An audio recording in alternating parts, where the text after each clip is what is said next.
오늘 이 예수 안에 있는 이 하나님의 사랑, 반역도, 그리고 사단의 회방과 이런 물줄기 속에서도, 그리고 인간의 죄와 죽음, 이것으로도 주님의 사랑, 우리를 향한 하나님의 사랑을 이기지 못했어요. 가두지 못했어요. 그게 상징하는 게 십자가죠. 그래서 우리가 십자가를 사랑의 확증이라고 말씀하는 거예요. 하나님의 사랑. 그러니까 죽음도, 그리고 인간의 어떤 반역도, 그리고 그 무덤도 하나님의 사랑을 가둘 수 없었다. 그래서 오늘 십자가는 하나님의 사랑의 확증이라. 하나님의 사랑이 얼마나 우리를 향한 그 사랑과 질투가 얼마나 강한지, 무엇으로도 막을 수 없고 끌 수 없는 이것을 십자가에서 그대로 보여주셨어요. 부활은 우리가 그 하나님의 사랑의 그 승리, 위대한 승리를 보여주는 거예요. 오늘 본문의 말씀은 아가서 8장 5절에서 14절까지 말씀입니다. 그의 사랑하는 자를 의지하고 거친 들에서 올라오는 여자가 누구인가? 너로 말미암아 내 어머니가 고생한 곳, 너를 낳은 자가 애쓴 그곳 사과나무 아래에서 내가 너를 깨웠노라. 여기서 사과나무는 사랑을 상징이에요. 솔로몬의 어머니와 이제 아버지가 그 아래에서 사랑하고, 또 솔로몬을 낳았듯이 이 슐람미 여인은 솔로몬과 그런 경험, 그런 사랑을 깊이 나누기를 원하는 것이죠.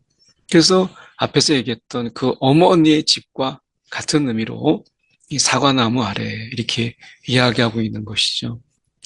여기서 보면 이 사랑이라고 하는 이 부분 속에서 지속성, 이 사랑의 계속성, 이것이 중요하죠. 이 사랑이 단순하게 어떤 이례적이고 단회적인 이런 것이 아니라, 오늘 이 사랑이라고 하는 것은 그만큼 계속성, 이 지속성이 요구되고 있는 거죠. 이 사랑이 있는데 우리가 이런 단회적인 이런 사랑은 성경에서 말하고 있는 하나님의 사랑이 아니다라고 하는 것이죠. 그래서 6절에 보면 너는 나를 도장같이 마음에 품고 도장같이 팔에 두라. 이 도장은 우리가 인감 도장처럼 사람을 대신하잖아요. 한 사람의 정체성이나 소유권을 상징함으로 인해서 귀중하게 여기는 것, 잘 보관했죠. 이게 도장이에요. 근데 마음에 품고라고 하는 것은 우리가 사랑의 영원함을 이야기해요. 식지 아니하고 그리고 굳어져 버린 이런 마음이 아니라, 마음에 품고라고 하는 것은 영원성을, 도장같이 팔에 두라라고 하는 것은 사랑의 강력함을 이야기합니다. 이러한 이 영원함과 강력한 사랑은 죽음같이 강하고, 죽음도 가둘 수가 없어요. 그래서 우리가 예수님의 사랑, 그 무덤에 갇혀 있지 않았어요. 그분이 우리를 향한 그 사랑은 무덤에 갇혀 있지 않았고 죽음이 그를 가두지 못했죠. 그래서 죽음도 막지 못했어요. 그리고 이 질투라고 하는 이 여기서 나와 있는 말씀은 열정이라고 우리가 번역할 수 있는 말인데, 이 시기, 우리가 질시 이런 것처럼 부정적인 이런 것이 아니라 상대방을 향해서 온전한 그 관계의 지속성, 어떻게 보면 상대방을 향한 그 관계를 향한 그 완전한 관계, 온전한 관계를 향한 열정, 이것이 질투예요. 그래서 하나님께서는 우리 가운데 말씀하시는 것이, 우리가 출애굽에서 말씀하시는 하나님은 질투하시는 하나님이다.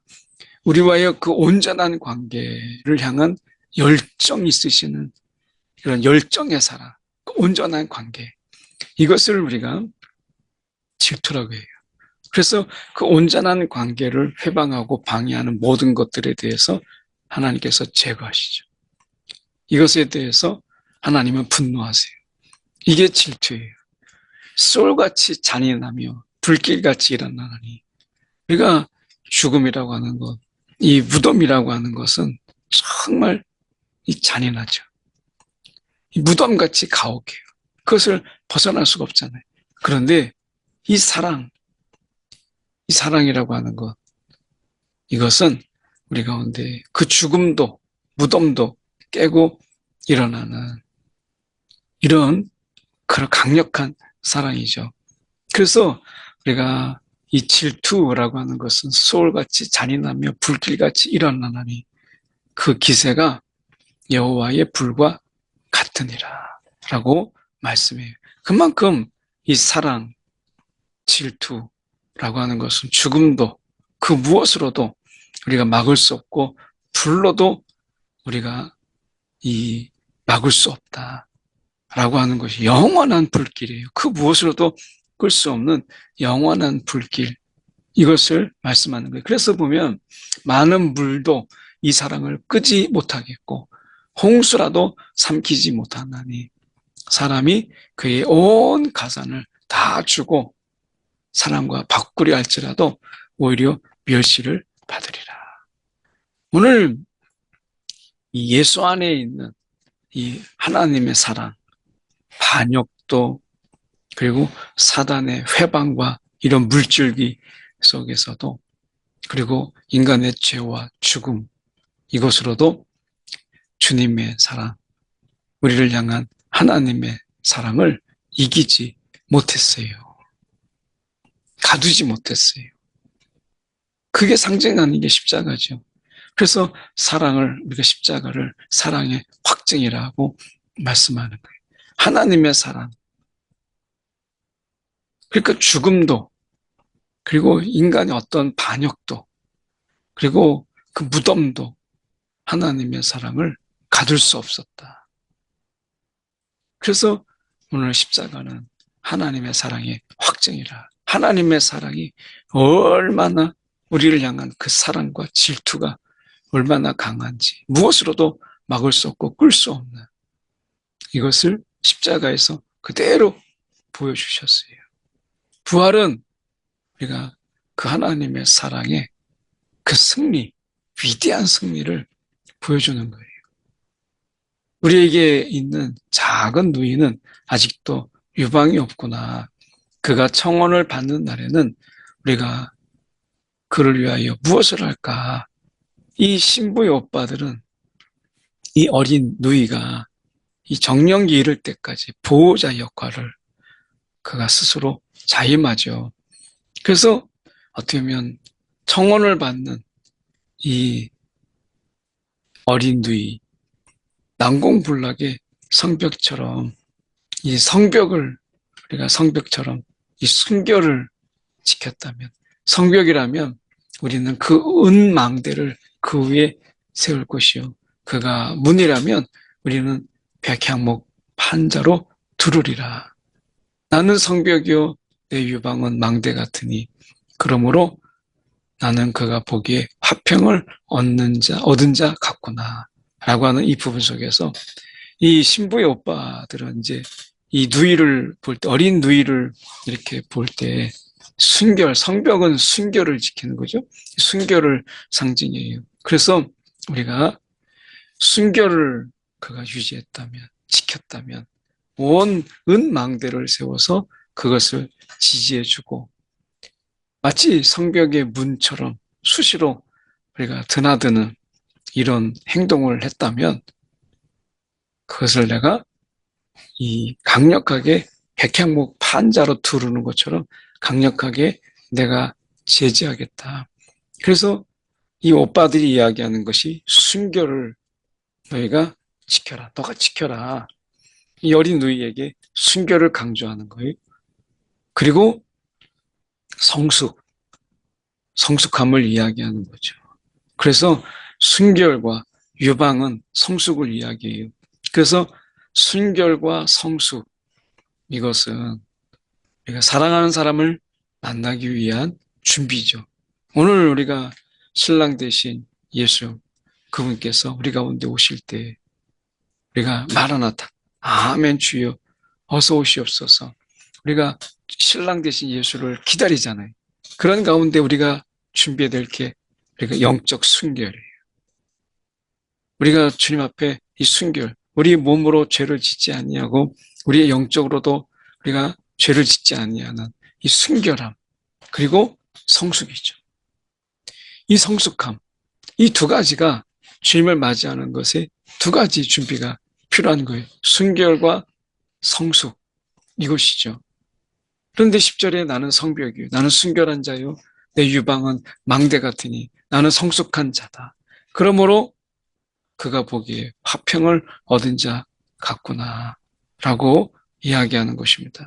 이것을 통해서 이제 솔로몬에게서 진정한 이제 화평 그동안 오빠들에 의해서 보호와 통제 아래 있었던 이 여인이 이제 순결한 처녀로 성장했어요. 성숙했어요.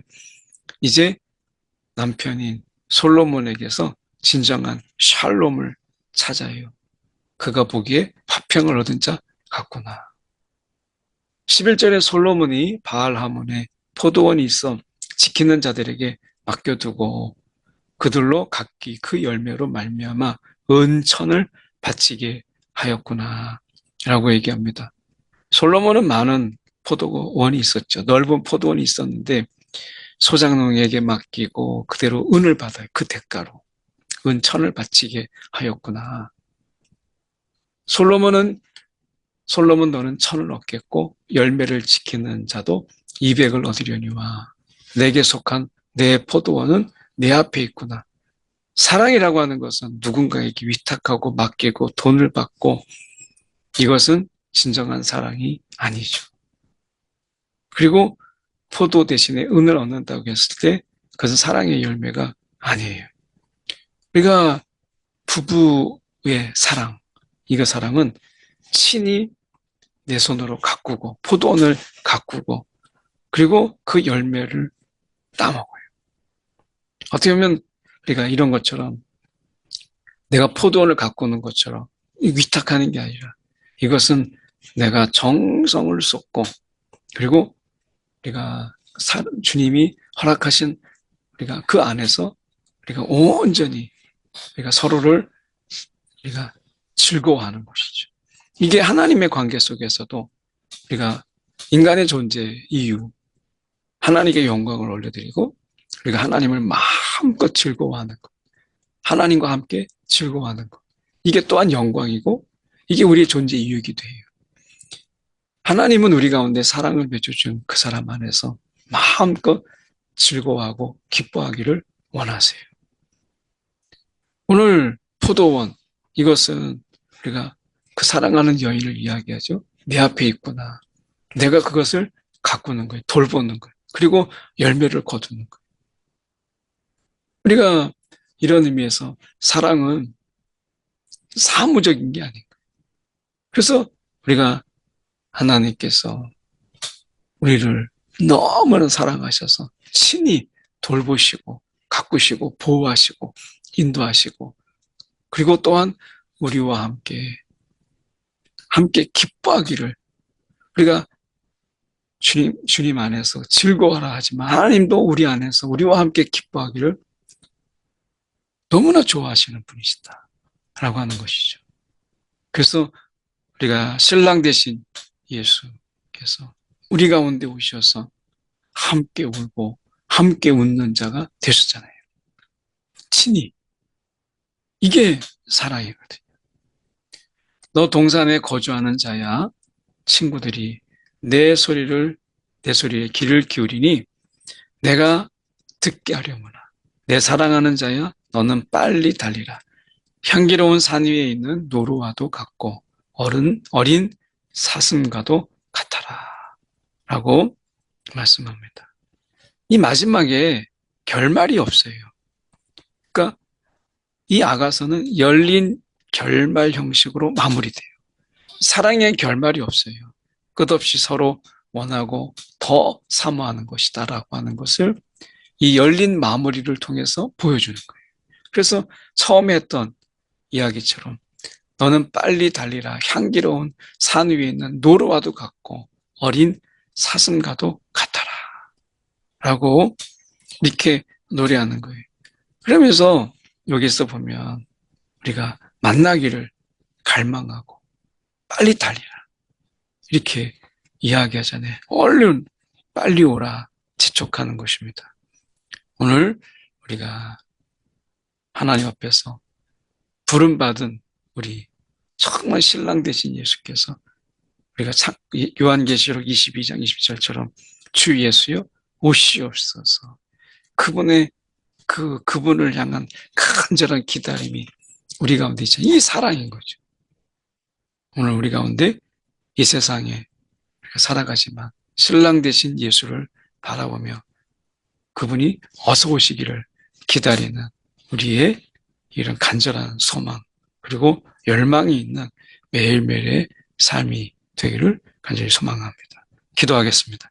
사랑이 많으신 하나님 아버지, 한순간의 감정 이것이 아니라 우리가 영원한 그 갈망과 사모함이 있는 그런 사랑 그리고 죽음조차 그 어떤 것도 사단의 회방조차도 막을 수 없는 이런 강력한 사랑 이런 사랑을 주님과 마음껏 누리는 우리의 삶이 되게 하여 주옵소서. 주님을 기다리고 갈망하는 그 열망하는 우리의 마음이 세상에 살면서 지친 삶을 살지라도 결코 식어지지 아니하도록 붙잡아 주시옵소서. 살아계신 예수 그리스도를 받들어 기도드리옵나이다. 아멘.